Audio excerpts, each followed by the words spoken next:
And good evening from Link NKY World Headquarters in downtown Covington. I'm Michael Monks, and this is the Frankfort Link Live, where we talk about the way issues in our state's capital affect us here in Northern Kentucky and across the state. As always, I'm joined by Link NKY government and politics reporter Mark Payne, who is in Frankfort for the duration of the 2022 Kentucky General Assembly session. Mark, thank you for being with us, and thank you for your continued reporting on the legislature. Thanks for having me, Michael. All right. And we'll get a quick update on the week that was in Frankfort from Mark coming up. We also have the pleasure of being joined tonight by two Northern Kentucky lawmakers. Republican Adam Koenig of Erlanger is a state representative and is with us. Representative Koenig, we appreciate you being with us again. Thanks for having me. And Democrat Buddy Wheatley, state representative of Covington. Representative Wheatley, welcome to you also. My pleasure, Michael. Thanks for having me. And if you are watching live on the Link NKY Facebook page and you've got a question or a comment or a thought, just leave it in the comments section. And at some point throughout the duration of this program, we'll either address them ourselves or pose them to the lawmakers who have joined us this evening. And now let's get going. Mark Payne, was this another busy week in the state capitol?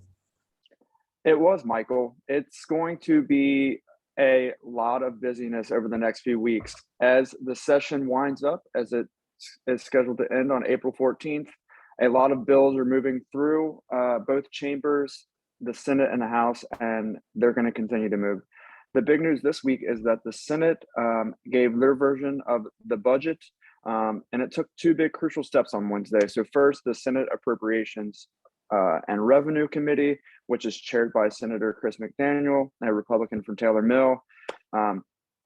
It went through the committee on Wednesday morning, and then it passed the Senate floor on Wednesday afternoon, and it now heads back to the House, where it probably won't get approved right away, but it's likely to get approved here soon. They'll likely go to a conference committee. Either way, what happens, the final draft of this year's budget is going to look a lot like the Senate and House budgets. With having supermajorities in both the Senate and the House, they're going to have full control of the budget. Well, let me ask you this, Mark, because we'll get some perspective from our members of the House who are with us today on how that process works and what they see as far as possible changes to it. But the Senate has done what it's done with this budget, and there were some pretty significant items in there, such as $200 million on the table for the Brent Spence Bridge corridor project. Yeah, so the Senate budget is going to have $200 million. That's different than what the governor proposed in his budget, which was $250 million. It still kind of leaves a lot of questions unanswered as far as how the Brent Spence is going to get funded. That project is expected to cost $2.8 billion. So if you subtract, 2.8 minus 200, you're still looking at 600 million.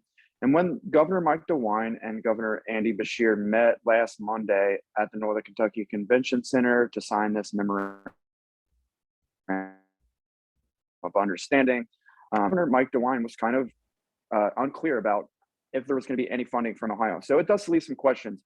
But, everyone I've talked to, and I think the lawmakers that we have on tonight will agree with me, I think it's a bipartisan thing that really the lawmakers want to get passed. And it's a huge project. It's been a huge topic in Northern Kentucky for a long time. And I think it's important to point out, too, that it's an election year this year and next year. So I think a lot of politicians really want to get this project over the line. All right, let's turn to our members of the State House who are with us today. Representative Adam Koenig, Republican of Erlanger. I know you're in the House, but you probably keep a little bit of an eye on what's going on in the upper chamber of the General Assembly. They've done their work on the state budget. Do you anticipate significant changes, especially as it relates to that bridge project? Well, I hear that the Senate made significant changes to the House budget, and I'm sure some of that is policy differences. Some of that is giving themselves some things to negotiate with. Sometimes you need to create leverage, and I think everybody does that on both sides. Hopefully the $200 million for the bridge stays. In fact, I think we may actually need to have a little bit more than that. So maybe we can get that, but I think that's pretty exciting for Northern Kentucky. It's exciting for the bridge, and it's exciting for business growth and people growth in Northern Kentucky that we make that happen. Representative Buddy Wheatley, Democrat of Covington. I know the Brent Spence Bridge is in your district right now. I'm not sure if it is next year in the redrawn district. I guess I'll have to take a map again. But regardless, all the lawmakers who represent any part of Northern Kentucky have had their eye on this project for some time.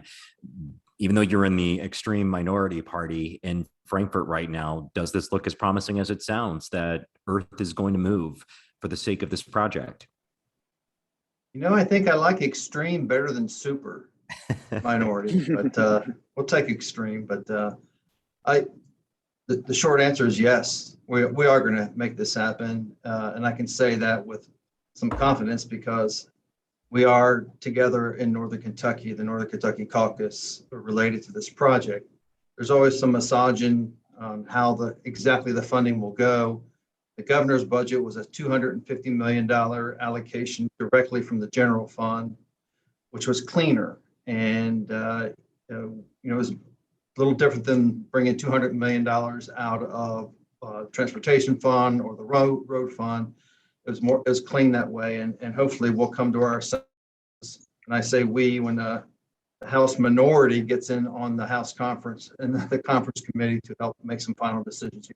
But the point is that I feel very confident is the funding will be there for this particular session to start the grant project or the grant funding that we need for this project. And we need to do it for the next 5 years. So these dollars come in over a 5-year period at least. And this is a big commitment. We hope Ohio is on board. I have a good feeling that they will be too. It's just too important, too big of an economic development. Absolute generator, and we can't really mess around with it. I think we should be very clear. We got the dollars. We're going to put them in the grant pool, and they're available, and we're ready to go. Mark Payne is Lincoln KY's government and politics reporter. He is live in Frankfort right now at 1NKY Frankfort. Mark, there was another Northern Kentucky project that was tossed around in this budget related to what has been called a wet lab for all of those life sciences companies like Gravity Diagnostics and the firms that you see in the biologic building on Russell Street in Covington. Have we heard any updates on that recently? I think that it was proposed by Governor Beshear that there should be about $10 million for the construction or the development of that wet lab to enhance the work of those life sciences organizations that were so critical during the COVID pandemic. What do we know about it now? Yeah, so Governor Beshear proposed 10 million and the Senate budget proposes 15 million. So it's 5 million over what the governor's proposing. And it seems like, if that money comes for that wet lab, that it's going to come to fruition. There's a lot of folks that are involved in bringing that wet lab to life, Gravity Diagnostics, Bexion, NKU's involved, Northern Kentucky University's involved with it. So there's also a lot of folks that want to see that project done, and that can have a huge impact on the life sciences in Northern Kentucky. You're watching the Frankfort Link live from Link NKY. I'm Michael Monks. And, we try to book these as quickly in advance as possible, and we try to get all of our different Northern Kentucky lawmakers an opportunity to join us to talk about legislation from their perspective. And I think we were told that in a couple of weeks, we might have some trouble because there's something called the legislative ball. Representative Koenig, what is this thing? Is this something where the legislators get all dolled up and go dancing? Really? There is, I'm trying to remember what it's called. We haven't had it in a few years. I didn't realize, is it 2 Thursdays from now or something? I think that's what Mark Payne said. March 24th. March 24th. It's gosh, I forget what it's called, but yeah, it's a thing. It's at Frankfort Country Club. I've been maybe a couple times. It's kind of a Southern thing. They have the everyone creates a tunnel almost, and couples walk down through, and it's a spectacle. I might be willing to skip it to hang with you on a Thursday night. All right. It'll be okay. Can I have it? We will keep that in mind. Was somebody going to say something? I'm sorry. I was asking if Representative Koenig decides to skip it, can I have his ticket? And on that note, can you guys get me in somehow? Yeah, that's what I was saying. It's like I want Mark. If we can't do the show, I want Mark Payne to be there taking photographs of whatever this might be. I'm also of the, thinking how important Link NKY is now to getting the news to Northern Kentucky about Frankfort. I hope we have that opportunity a couple Thursdays from now. I'm not familiar with this thing. Well, this is But, that's like day 45. That's a terrible day to have it. Or I'm sorry, 55. We'll almost be done, for gosh sakes. Well, it sounds like a musical number from MAME, so we definitely want to be there to get some sort of photographs. And I bring it up at this point in the show because I was going to suggest, Representative Koenig, you've got extra reason to toast at such an event, don't you? A piece of legislation you've been championing for a long time related to sports betting seems to be a little more promising this year. Before we dive into the legislation and its current status, remind our viewers and Northern Kentuckians what you mean by sports betting.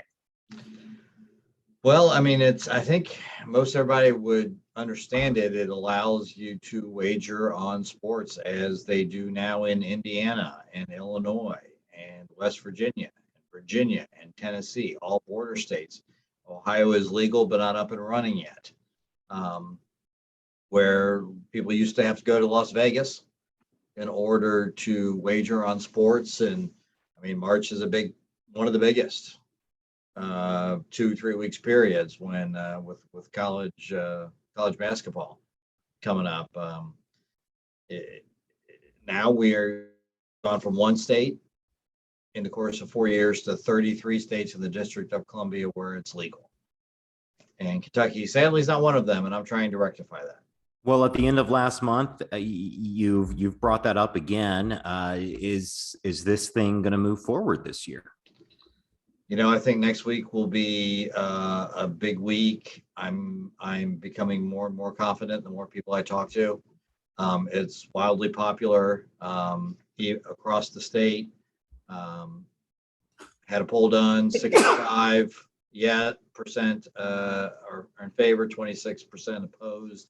When you tell them the money's going to the pension, that 65% turns into 74%. So I think that the message is getting through. I think after last year's historical horse racing machine vote, people who voted for it got very little pushback. And so I'm optimistic that it might move. And Representative Wheatley, is this something that has support of Democrats in the chamber as well? It does have support. It is something that's long overdue. It's strongly supported in Northern Kentucky. My polls have it above 80% in the area. It's not the Democratic Party on this one. I think it's, I don't want to promise Representative Koenig 100%, but there's always things to make it better. And I was real encouraged when, I don't know if it was particularly my suggestion that said that the proceeds should go to the funding our pensions, but I'm thrilled that he did that, and that is a popular thing. It obviously it's time for us. It's time to bring this industry into regulation in the state. It's unregulated now with Representative Koenig has the dollars and the numbers, but there's lots of dollars being bent and going out of the state. So we want to bring it into the 21st century, and it's certainly the Democrats are on board with it. So we're talking about bringing money into the state, and a measure that was discussed last week might result in less money, I suppose, coming into the state and people keeping more of their money. Mark Payne is Lincoln KY government and politics reporter, and the State House took its first steps to rid Kentucky of its income tax, right? Yeah, that's been something that's been talked about all session. It's, Kentucky Republicans in both chambers have talked about, tax reform throughout the session. That's something that is also part of their budget. So the bill, House Bill 8, will slowly lower the income tax from 5%, which is where it sits at now, to 0, with the first 1% drop occurring January 1st, 2023. And so proponents of the bill say that obviously this is going to put more money in the pockets of Kentuckians, while opponents say it's, gonna, and I should add, Michael, that, while the income tax is going away, the goal to balance that budget is to raise the sales tax. And so there's going to be added sales tax on a lot of digital products such as Uber and, digital subscriptions or digital books, things like that. So opponents of the bill say, while the income tax is being lowered, the sales tax is going to increase and it's going to charge people, and in general, it's going to charge poor people. And this looks like a tax cut for more wealthy Kentuckians. All right, let's get reaction from our lawmakers. We'll start with Representative Buddy Wheatley, the Democrat of Covington. Yeah. Michael, I have a lot to say about this. I had a lot to say the day on the floor when it did pass. And I respect different philosophies on how we should generate and not generate, but how we bring in revenue to the state. The income tax brings in 40% revenue of the revenue that comes into the state, and we are in a surplus time. Very, very unusual. Maybe a couple generations since we've had this much of a surplus, which sounds like we can go ahead and make cuts. But when we make a 1% cut, as this bill does right from the start, it's $1.2 billion less the first year and every year after that. So while we have a bit of a surplus at this time and a reserve, and it's good to have the reserve, it's the people's money, and we should be the best stewards of it as possible. And there are different philosophies about, how much we should have in reserve. Should we invest it in areas of particularly infrastructure, talking about bridges and broadband and water and sewer projects, things that are long-term needs that are billions and billions of dollars of need in the state, but we're going to do an income tax reduction.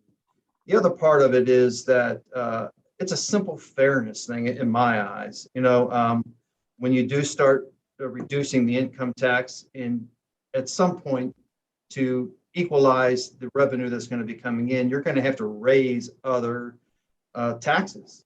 And we're not going to be able to even meet the basic needs of our schools and all of our road projects and all the other things that are just, the day-to-day operations of the state of Kentucky, unless we do something like that. So, on a fairness level, graduated income tax I think is more fair. In other words, the people who are making $400,000, $500,000, $600,000 a year might pay a little bit more under that system. When you have a flat tax or no income tax, those taxes are just more aggressive. And that means it does affect lower income people on a greater level than it would higher income people. Just not fair.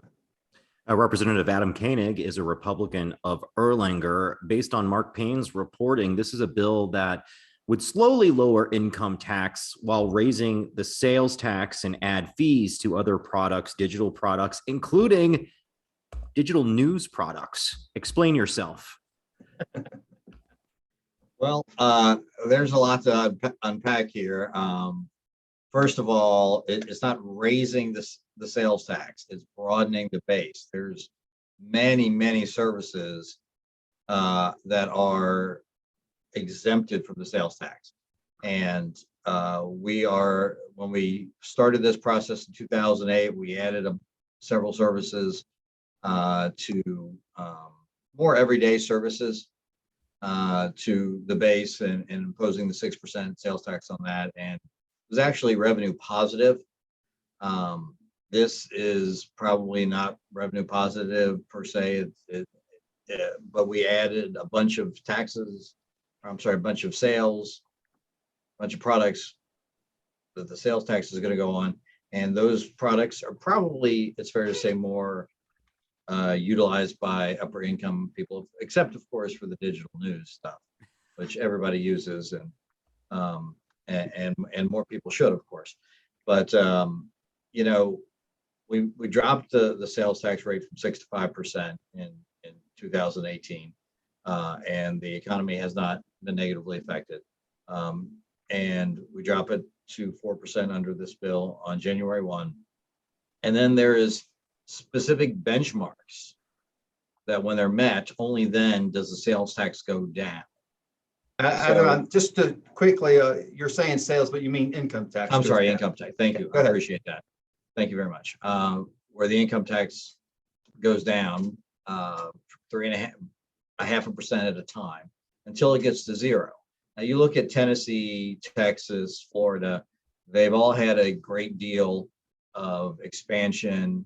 Tennessee, I think in the last 40 years, Kentucky and Tennessee had a very similar population, and something like in the last 40 years, they've had twice as many people in Tennessee as they have in Kentucky. If you look at an aerial photo of Fort Campbell, Kentucky, down in Christian County, just south of Hopkinsville, you see hardly anybody living in Kentucky. But Clarksville, Tennessee, right across the border, there's a zillion people there because they don't have to pay income taxes. You bring those people over, they may not be paying income taxes, but they're buying a home. They're going to the grocery store. They're going to the restaurant there.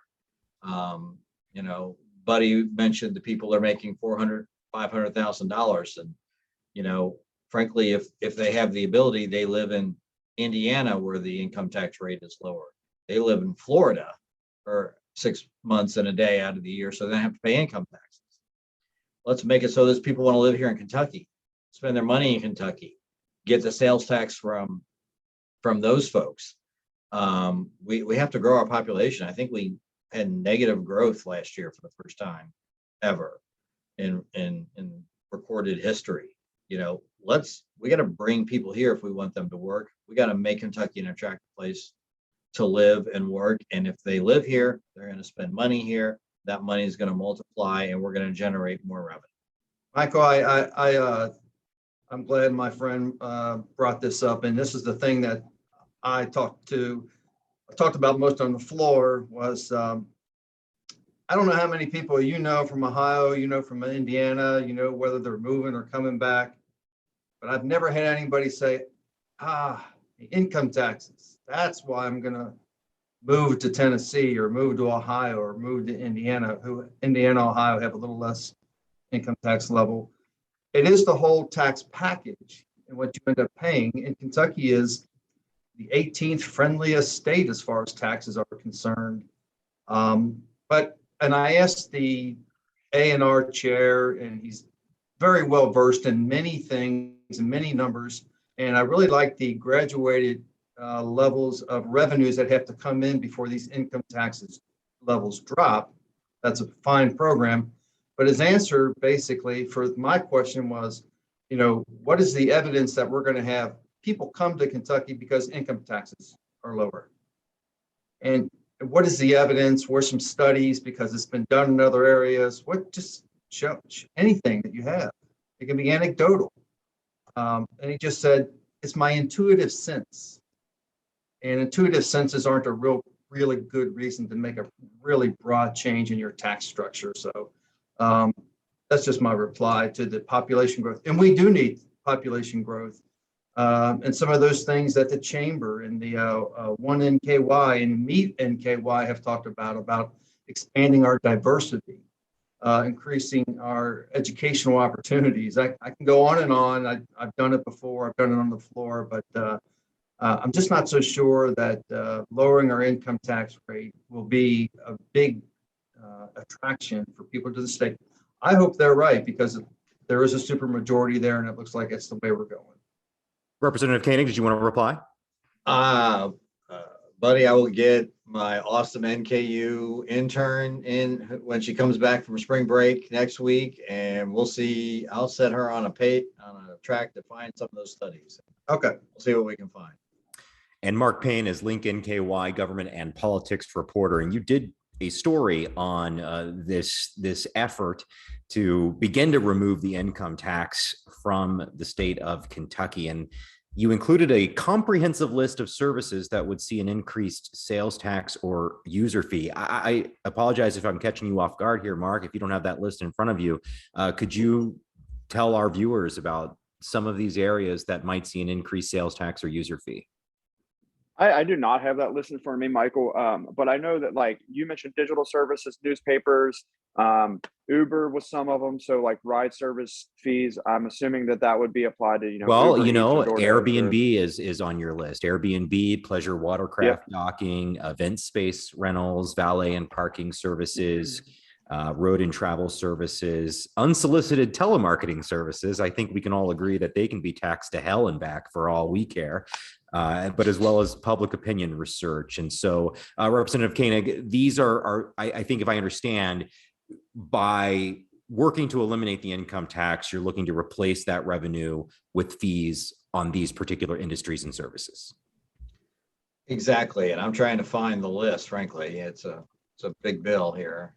But yeah, like I said, and I'm not on appropriations or revenue. I'm busy trying to make the world safe for, gambling and alcohol consumption, and licensing and occupations committee that I chair. But I do believe that, if you want to get less of something, you tax it more. And by taxing income more, you're going to get less of it. And if there's just a lot of success across the country from states that have lowered or eliminated their income tax. And, like I said, I'll have my intern Orla, who hails from Plymouth, England, and came all the way to NKU to experience Northern Kentucky, look into it and help me get better versed on it. I can share this, Michael. The 1% equals almost $1.2 billion, and the sales tax, the increases on the fees that are listed, is expected to bring in a little less than 200 million. So it's quite a disparity between what those new taxes will raise and what we're cutting. And that's already happened. That happens without any other thresholds that come into place. So that's going to be what's in place going forward if this budget and this bill passes. So it's a little bit scary going forward once we get to future years if we don't quite raise the revenues that they're hoping the influx of people will be when we cut the income tax. Mark Payne, let's move on to another topic now. You also reported in recent days about what has been characterized as an omnibus abortion bill. It passed a House committee. What can you tell us about that? Yes. So that abortion bill, and I do not have that in front of me, Michael, and I'm going to pull it up, and I apologize for not having that in front of me. But it's essentially like looking at some other states and what they're doing as far as abortion bills going through. It is going to, and if you wouldn't mind coming back to me on that. No, cool. House Bill 3. Yeah, this is House Bill 3 that we're House talking Bill about. 3. It has Yep. 5 main elements according to your reporting. Yep. Updating Yes. current law on parental consent for minors, dignified care for the remains of aborted fetuses, reporting abortion statistics, no taxpayer funding of abortion in Kentucky, and creating guidelines rather for using chemicals to abort the pregnancy. So this doesn't sound exactly like a ban or as extreme as some of the other legislatures across the country in efforts to curb access to abortion rights. Yeah, and some of the things were in that bill were focused on male, if I remember correctly, kind of like two like at-home like male abortion chemicals that get mailed, and there's ectopic pregnancy, I think, was one of the issues with it. And as far as that's what they were looking at. So like the things that you listed as far as so creating guidelines for using chemicals to abort the pregnancy. There's like 2 chemicals involved in that. And then that's what that would look. But there was another abortion bill that went through committee today that would ban abortions, I believe, after 15 weeks. I could be wrong about that, but I believe that's what that abortion bill is about. There was another separate piece of legislation related to abortion that moved today. Correct. Okay. Representative Koenig, can you tell us anything about what Mark Payne just said, a bill that moved somewhat today related to abortion? I read an article shortly before we got on here in another online digital service that it is a 15-week after which ban that is based upon the Mississippi ban that is sitting before the Supreme Court right now. And that's basically what I know about it. Okay. What are, Representative Koenig, if you can, abortion is one of those topics that is with us every session, and that's true in legislatures across the country. But the debate over the right to an abortion has intensified, I think, over the past couple of years, with proponents of abortion rights growing concerned that that could go away in this country. What are the conversations like in Frankfort among lawmakers as it relates to abortion? Is this one of those issues that people seem unwilling to compromise on? Well, I mean, anybody who's followed politics for any length of time, I think, knows that it is possibly the number one issue that divides the parties, probably. And so yes, there's a lot of very a lot of people who have a lot of strong feelings on it, on both sides. And look, I'm pro-life, and have been voting that way. It's not; these are not bills I file. I ran for office largely to try to make Kentucky a better place to live and work, and that's typically my focus. It's interesting because Northern Kentucky has always been considered to be a very pro-life area, and I don't think that that's inaccurate. But this year, I've gotten a whole lot more emails from constituents opposing House Bill 3 than I've gotten for it. I don't know what that says. Maybe they're just better motivated. Representative Wheatley, I know that Democrats who, as a party, support access to abortion, what are these bills like to fight against when you are in that, I guess we've learned to say, extreme minority rather than super minority? Well, they are difficult. They're mentally and emotionally difficult for my caucus, particularly. We are 17 women and 8 men, and we're not all pro. We're divided in our caucus, and as I think it could be in the Republican caucus, but they certainly couldn't never take any vote like that. But in our caucus, there is a little division, and even division amongst the kinds of restrictions, regulations, abortion rights or reproductive rights, what levels there should be. And I think that's what the Supreme Court is really struggling with. My district that I was elected in is strongly in favor. It polls in the 70s. They're in favor of reproductive rights. And I feel like I have to support that. It's not one of my issues that I campaign on or talk about a lot. I also, economic issues and pension issues and election issues, things like that are important to me. So, but this is extremely important to me, and it's important to the caucus. And it feels like, Michael, to be honest, it feels like they take a lot of these votes to cause this kind of separation, and they could run on it. And, it's very helpful in some areas of the state for the Republicans, and they can run on it and vote on it. And that's what happens. That's politics. And you are watching the Frankfort Link live from Link NKY. I'm Michael Monks, joined by Link NKY politics and government reporter Mark Payne and state representatives Adam Koenig, Republican of Erlanger, and Buddy Wheatley, Democrat of Covington. As we start to wind this down, I want to move to a topic that was one of those stories, Mark, that seemed to be inflamed by misinformation on social media. It spread really quickly. Obviously, a lot of our eyes are on what's happening in Eastern Europe right now, the Russian invasion of Ukraine. But there was something that went around related to Russian banks and the Kentucky teacher retirement system, and a suggestion that KTRS had the second largest investment in this Russian bank. And even Congressman Thomas Massey had tweeted out something that appeared to have been inaccurate. What can you tell us about that?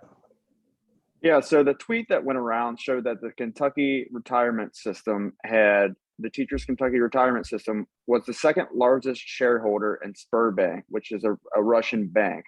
And obviously that was false. And Representative Massey tweeted that out. He was one of the more, famous folks that tweeted that. But they immediately tried to get ahead of it and come out and say, no, this is not true. Now, did they have money in Spur Bank? Yes, they did have money in Spur Bank. The amount was $15 million. The person that managed their financial account pulled that money out, I believe, February 23rd, which was just ahead of the Russian invasion of Ukraine, because they thought that, Russia was going to get sanctions, and they were correct. And as I'm sure most of you, watching the show or our representatives here tonight, or you, Michael, if you have any investments and you have a 401k, things like that, there's a chance that, or there's a significant likelihood that some of those investments are in foreign banks or foreign things that, that are just out of your control. If you have a 401k, it's a huge pool of money. There's a lot of different investments in those accounts. And so sometimes you don't know, but the teachers retirement system itself didn't control that. They didn't choose to invest money in Spur Bank. It was done by one of their investment managers. And they're like, this isn't true. They weren't the largest investment. They ended up coming out, I think, a little ahead. They didn't lose the money that was reported as well. Michael, I'll jump in. On Monday, we on the Public Pension Oversight Board, which I serve, we did receive a full report, and Mark nailed it. I mean, I can't really add anything more than that, but one of the reasons for having the Public Pension Oversight Board is to keep an eye on our pensions, and we were able to hear that kind of presentation from the executive director of KTRS, and he said pretty much that, and it was backed up by a few dollars and numbers. And they have divested from there, and as are a lot of other public pension systems from around the country. So that's why you've got to pay attention to your news sources that fact checked before publishing. And Adam Koenig wants to tax us more. Can you believe this? It's unbelievable. I want to give you a raise too. Well, I want to ask you, Representative Koenig, and then you, Representative Wheatley. I think we learned a little bit about the term local control. It comes up in a lot of issues, and maybe depending on where you might fall on an issue, you might favor this more. Let me try this again as I jumble my words. You may favor local control from one issue to another, more or less, depending on what that issue is. In other words, you might use it to your strategic advantage depending on what you're debating. And I think we saw that play out just this week. And this was related to a vaccine mandate and vaccine disclosure legislation that was introduced by Representative Savannah Maddox, also a member of the Northern Kentucky Legislative Caucus, our guest last week. She's the Republican from Dry Ridge. It's House Bill 28, and it would disallow public institutions from requiring the disclosure of immunization status with regard to COVID-19, she said, while presenting this bill. Now, we got some concern about local controls. Shouldn't some of these local government organizations have the right to decide whether they do this? Representative Wheatley, you voted against this in committee. Share with us your perspective. Well, I had the ability and took it to vote against it today on the floor, on the full vote. And it is. And Michael, you're kind of hitting a sore spot when it comes to issues that I've seen happen with the majority party, and they are the extreme majority party in some ways. But local control is a philosophy that the other side of the aisle has really put forward. over the years, and I'm going back a couple decades. And what particularly drives me crazy is to hear one of their members, and maybe a few did it, but one did it today, stand up and say, we really support local control, but I'm voting yes on this. And the contradictions, they're there. You know, we hope people understand and see it. We try to point it out, but local control, you know, for schools and for public entities to be able to do this. You know, I was a firefighter, Covington firefighter for 20 years, and for us to not be able to have that kind of control that is necessary to daily operations of the fire department, of the police department, for the city. My wife is on Northern Kentucky Health District Board. They can't even tell their employees whether to mask or not, if they have to. There just seems to be contradictions everywhere, and it's very frustrating. Representative Koenig, I know that there were some mixed results even among the Republican caucus on this issue. Where do you line? Where do you fall, I should say? I voted no. I was one of 2 Republicans who voted no on that bill. Look, Representative Maddox came a long way to get it, for lack of a better term, better. But look, I spent 1 term as a Villa Hill City Councilman, 2 terms on County Fiscal Court before I came to Frankfort. I think I think I can say without fear of contradiction, I have a unblemished record in 16 years in Frankfort supporting local control.